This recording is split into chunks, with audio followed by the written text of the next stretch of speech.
नमस्कार साथियों, स्वागत है आप सभी का। तो आज की क्लास में हिंदी व्याकरण के एक महत्वपूर्ण टॉपिक अनेक शब्दों के लिए एक शब्द के महत्वपूर्ण प्रश्नों के बारे में पढ़ेंगे, जो हिंदी की किसी न किसी परीक्षा में पूछे गए थे और हो सकता है कि आपकी आने वाली परीक्षा में भी ये प्रश्न पूछे जाएं। तो आज की क्लास काफ़ी महत्वपूर्ण होने वाली है और जो भी विद्यार्थी पहली बार क्लास ले रहे हैं, चैनल को सब्सक्राइब जरूर कर लें, क्योंकि ऐसे ही प्रश्न चैनल पर डेली कराए जा रहे हैं। तो आप लोग अपनी तैयारी के लिए चैनल से जुड़ सकते हैं। तो चलिए वीडियो को शुरू करते हैं और देखते हैं पहला प्रश्न। तो देखिए, पहला प्रश्न है, जिसे कोई जीत ना सका हो, वाक्यांश के लिए एक शब्द क्या होगा? Option A Ajay, B Ajit, C अदृश्य या ऑप्शन डी अपूर्व। तो देखिए राइट आंसर क्या होगा? जिसे कोई जीत ना सका हो, वाक्यांश के लिए एक शब्द होता है।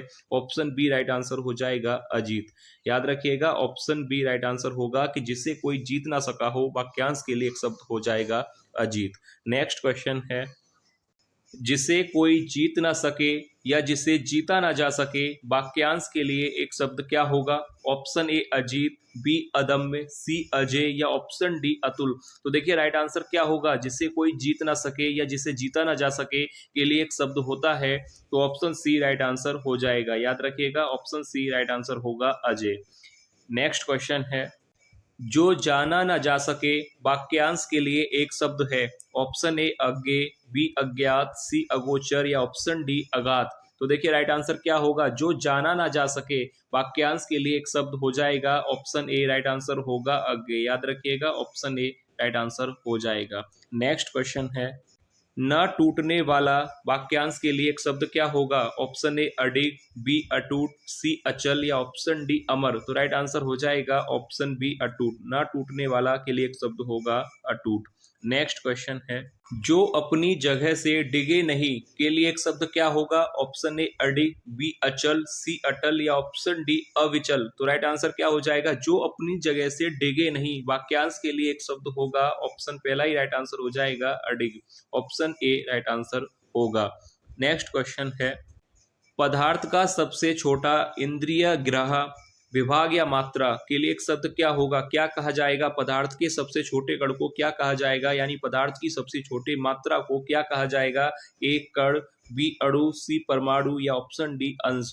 तो देखिए राइट आंसर क्या होगा? पदार्थ का सबसे छोटा इंद्रिय भाग या पदार्थ का सबसे छोटा इंद्रिय मात्रा कहलाती है। ऑप्शन ए राइट आंसर हो जाएगा। ऑप्शन बी अणु। याद रखिएगा, अणु राइट आंसर हो जाएगा। नेक्स्ट क्वेश्चन है, अंडे से जन्म लेने वाला, वाक्यांश के लिए एक शब्द क्या होगा? ऑप्शन ए अंडज, बी जलज, सी द्विज या ऑप्शन डी पिंडज। तो देखिए प्रश्न परीक्षा में पूछा जाता है, तो राइट आंसर हो जाएगा ऑप्शन पहला ही सही होगा, अंडज। अंडे से जन्म लेने वाला कहलाता है अंडज। नेक्स्ट क्वेश्चन है, जिसके आगमन की कोई तिथि निश्चित ना हो, वाक्यांश के लिए एक शब्द क्या होगा? ऑप्शन ए आगुंतक, बी अतिथि, सी अतिथि देव या ऑप्शन डी अनपेक्षित। तो राइट आंसर क्या हो जाएगा कि जिसके आने की कोई तिथि निश्चित ना हो, वाक्यांश के लिए एक शब्द होता है। ऑप्शन बी अतिथि कहा जाता है। ऑप्शन बी राइट आंसर होगा। नेक्स्ट क्वेश्चन है, खेती को नुकसान पहुंचाने वाली अधिक वर्षा के लिए एक शब्द क्या होगा? ऑप्शन ए अनावृष्टि, बी अतिवृष्टि, सी सुवृष्टि या डी अल्पवृष्टि। तो देखिए, खेती को नुकसान पहुंचाने वाली अधिक वर्षा के लिए एक शब्द होता है। ऑप्शन बी अतिवृष्टि। ऑप्शन बी राइट आंसर हो जाएगा।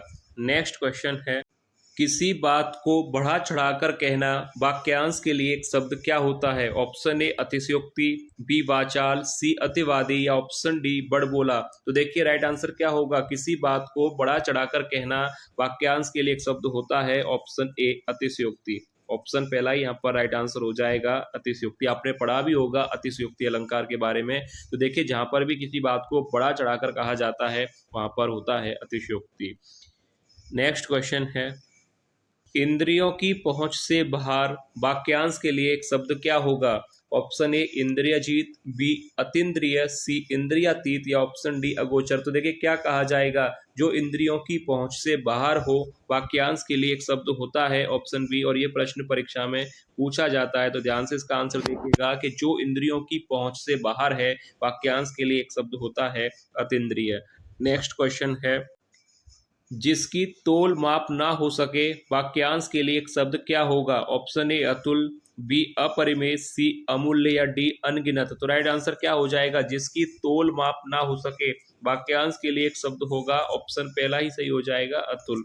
याद रखिएगा, जिसकी तोल या माप ना की जा सके के लिए होता है एक शब्द अतुल।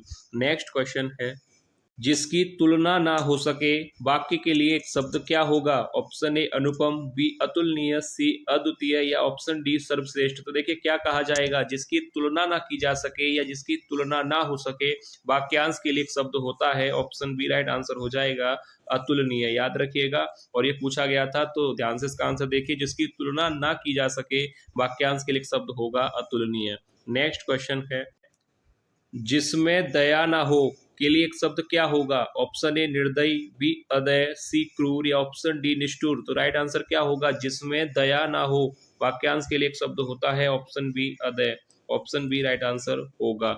नेक्स्ट क्वेश्चन है, जो देखने योग्य ना हो वाक्यांश के लिए एक शब्द क्या है? ऑप्शन ए अदृश्य, बी अदर्शनीय, सी कुरूप या ऑप्शन डी घृणित। तो राइट आंसर क्या होगा? जो देखने योग्य ना हो। तो देखिए याद रखिएगा, ऑप्शन बी राइट आंसर हो जाएगा, अदर्शनीय। जो देखने योग्य ना हो के लिए एक शब्द होगा अदर्शनीय। नेक्स्ट क्वेश्चन है, जो दूर की बात ना सोच सके के लिए एक शब्द क्या होता है? ऑप्शन ए अदूरदर्शी, बी दूरदर्शी, सी अल्पज्ञ या ऑप्शन डी अज्ञानी। तो देखिए, जो दूर की बात ना सोच सके वाक्यांश के लिए एक शब्द होता है अदूरदर्शी। ऑप्शन पहला ही यहाँ पर राइट आंसर हो जाएगा। जो दूर की बात ना सोच सके के लिए एक शब्द होगा अदूरदर्शी। नेक्स्ट क्वेश्चन है, जिसे आंखों से न देखा गया हो के लिए एक शब्द क्या होगा? ऑप्शंस दिए गए हैं, अदृश्य, बी अदृष्ट, सी ओझल या ऑप्शन डी परोक्ष। तो देखिए, जिसे आंखों से ना देखा गया हो वाक्यांश के लिए एक शब्द होता है, ऑप्शन बी राइट आंसर होगा, अदृष्ट। याद रखिएगा, ऑप्शन बी राइट आंसर हो जाएगा कि जिसे आंखों से ना देखा गया हो के लिए एक शब्द होता है अदृष्ट। नेक्स्ट क्वेश्चन है, जो आंखों से दिखाई ना दे या जिसे देखा ना जा सके वाक्यांश के लिए एक शब्द क्या होगा? अदृष्ट, ओझल, अदृश्य या परोक्ष। तो क्या कहा जाएगा? एक शब्द क्या होगा? तो देखिए, जो आंखों से दिखाई ना दे के लिए एक शब्द हो जाएगा अदृश्य। ऑप्शन सी राइट आंसर होगा। नेक्स्ट क्वेश्चन है, जो पहले ना देखा गया हो के लिए एक शब्द क्या होगा? ऑप्शन ए अपूर्व, बी अदृष्टपूर्व, सी अभूतपूर्व या डी अनोखा। तो देखिए, जो पहले ना देखा गया हो वाक्यांश के लिए एक शब्द क्या होता है, और ये प्रश्न परीक्षा में पूछा जाता है, तो ध्यान से इसका आंसर देखिएगा कि जो पहले ना देखा गया हो के लिए एक शब्द हो जाएगा, ऑप्शन बी राइट आंसर होगा, अदृष्टपूर्व। याद रखिएगा, ऑप्शन बी राइट आंसर हो जाएगा। नेक्स्ट क्वेश्चन है, जैसा कोई दूसरा ना हो या जिसके समान कोई दूसरा ना हो वाक्यांश के लिए एक शब्द क्या होगा? ऑप्शन ए अनुपम, बी अद्वितीय, सी सर्वश्रेष्ठ या डी अपूर्व। तो देखिए राइट आंसर क्या होगा कि जैसा कोई दूसरा ना हो या जिसके समान कोई दूसरा ना हो के लिए एक शब्द होता है अद्वितीय। तो ऑप्शन बी राइट आंसर हो जाएगा। याद रखिएगा, जिसके समान कोई दूसरा ना हो के लिए एक शब्द होता है अद्वितीय।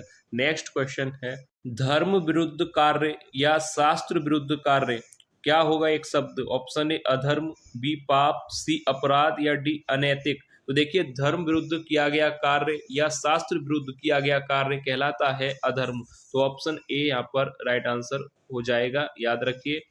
नेक्स्ट क्वेश्चन है, अधिकार या कब्जे में आया हुआ के लिए एक शब्द क्या होगा? ऑप्शन ए अधिकृत, बी अधिकारी, सी अधिनायक या डी स्वाधीन। तो राइट आंसर क्या होगा? अधिकार या कब्जे में आया हुआ वाक्यांश के लिए एक शब्द होता है, ऑप्शन ए अधिकृत। पहला ही ऑप्शन सही हो जाएगा। याद रखिएगा।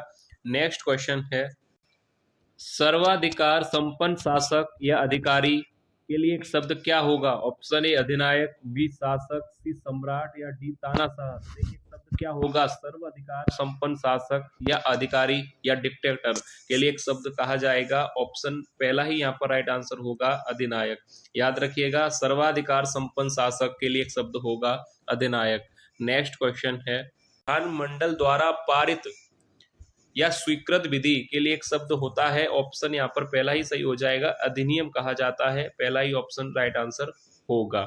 नेक्स्ट क्वेश्चन है, वह पत्र जिसमें किसी को कोई काम करने का अधिकार दिया जाए के लिए एक शब्द क्या होगा, यानी वह पत्र क्या कहा जाएगा जिसमें किसी को कोई काम करने का अधिकार दिया जाता है, अधिपत्र कहा जाता है, या अनुमति पत्र, या अधिकार पत्र, या ऑप्शन डी प्रमाण पत्र। तो राइट आंसर क्या होगा, ऑप्शन यहाँ पर पहला ही सही हो जाएगा, अधिपत्र कहा जाता है। ऑप्शन ए राइट आंसर होगा। नेक्स्ट क्वेश्चन है, किसी पक्ष का समर्थन करने वाला क्या कहा जाएगा, ऑप्शन ए वकील, बी अधिवक्ता, सी समर्थक, या डी पैरवीकार। किसी पक्ष का जो समर्थन करता है वाक्यांश के लिए एक शब्द होता है, ऑप्शन ए अधिवक्ता कहा जाएगा। ऑप्शन बी राइट आंसर हो जाएगा, याद रखिएगा। नेक्स्ट क्वेश्चन है, अंकित या वास्तविक मूल्य से अधिक ली जाने वाली रकम या शुल्क क्या कहा जाता है, ऑप्शन ए अधिभार, बी अधिशुल्क, सी अतिरिक्त शुल्क, या डी जुर्माना। तो राइट आंसर क्या होगा, अंकित या वास्तविक मूल्य जो होता है उससे अगर अधिक ली जाने वाली राशि हो तो उसे कहा जाता है अधिशुल्क। ऑप्शन बी राइट आंसर होगा, ऑप्शन बी राइट आंसर हो जाएगा। नेक्स्ट क्वेश्चन है, सरकार द्वारा प्रकाशित या सरकारी गजट में छपी सूचना के लिए एक शब्द क्या होता है, क्या कहा जाता है, ऑप्शन ए अधिसूचना, या अध्यादेश, या ऑप्शन सी परिपत्र। तो राइट आंसर क्या होगा, देखिए सरकार के द्वारा प्रकाशित या सरकारी गजट में जो सूचना है उसे कहा जाता है अधिसूचना। ऑप्शन ए राइट आंसर हो जाएगा। नेक्स्ट क्वेश्चन है, नीचे की ओर मुख किए हुए वाक्यांश के लिए एक शब्द क्या होगा, अधोमुख, बी उन्मुख, सी विमुख, या ऑप्शन डी नतमस्तक। तो राइट आंसर क्या होना चाहिए, नीचे की ओर मुख किए हुए के लिए एक शब्द होता है ऑप्शन ए अधोमुख। अधोमुख का अर्थ ही होता है नीचे की ओर मुंह किए हुए, तो ऑप्शन ए राइट आंसर होगा। नेक्स्ट क्वेश्चन है, किसी सभा या संस्था का प्रधान क्या कहा जाएगा, ऑप्शन ए अधिनायक, बी अध्यक्ष, सी सभापति, या डी निदेशक। वाक्यांश के लिए एक शब्द क्या होगा कि किसी सभा का प्रधान या किसी संस्था का प्रधान के लिए एक शब्द होगा, ऑप्शन ए अध्यक्ष कहा जाएगा। ऑप्शन बी राइट आंसर होगा, अध्यक्ष कहा जाएगा, याद रखिएगा। नेक्स्ट क्वेश्चन है, जिसकी अपेक्षा चाह या परवाह ना हो, वाक्यांश के लिए एक शब्द क्या होता है, जिसकी अपेक्षा ना हो, जिसकी चाह ना हो, या जिसकी परवाह ना हो। तो देखिए ऑप्शंस दिए गए हैं, अनपेक्षित, बी उपेक्षित, सी अनावश्यक, या डी विरक्त। तो राइट आंसर क्या होगा, जिसकी अपेक्षा ना हो, यानी ऑप्शन पहला यहाँ पर राइट आंसर हो जाएगा, याद रखिएगा। नेक्स्ट क्वेश्चन है, दूसरों के गुणों में दोष ढूंढने की प्रवृत्ति का ना होना क्या कहा जाएगा, ऑप्शन ए असूया, बी अनसूया, सी सद्भावना, या डी ईर्ष्या। तो देखिए दूसरों के गुणों में दोष ढूंढने की प्रवृत्ति का ना होना वाक्यांश के लिए एक शब्द होता है, ऑप्शन बी राइट आंसर हो जाएगा, अनसूया कहा जाएगा। ठीक है, याद रखिएगा। तो ये था वीडियो का लास्ट प्रश्न। उम्मीद करता हूं कि आपको वीडियो पसंद आई होगी, और चैनल पर डेली ही ऐसी क्लासेस चलाई जा रही हैं आपकी परीक्षाओं के लिए, तो आप अपनी तैयारी के लिए चैनल को सब्सक्राइब जरूर कर लें, क्योंकि ऐसे ही प्रश्न आपको डेली कराए जा रहे हैं। तो आप अपनी तैयारी के लिए चैनल से जुड़ सकते हैं। तो चलिए मिलेंगे नेक्स्ट क्लास में और महत्वपूर्ण प्रश्नों के साथ, तब तक के लिए धन्यवाद।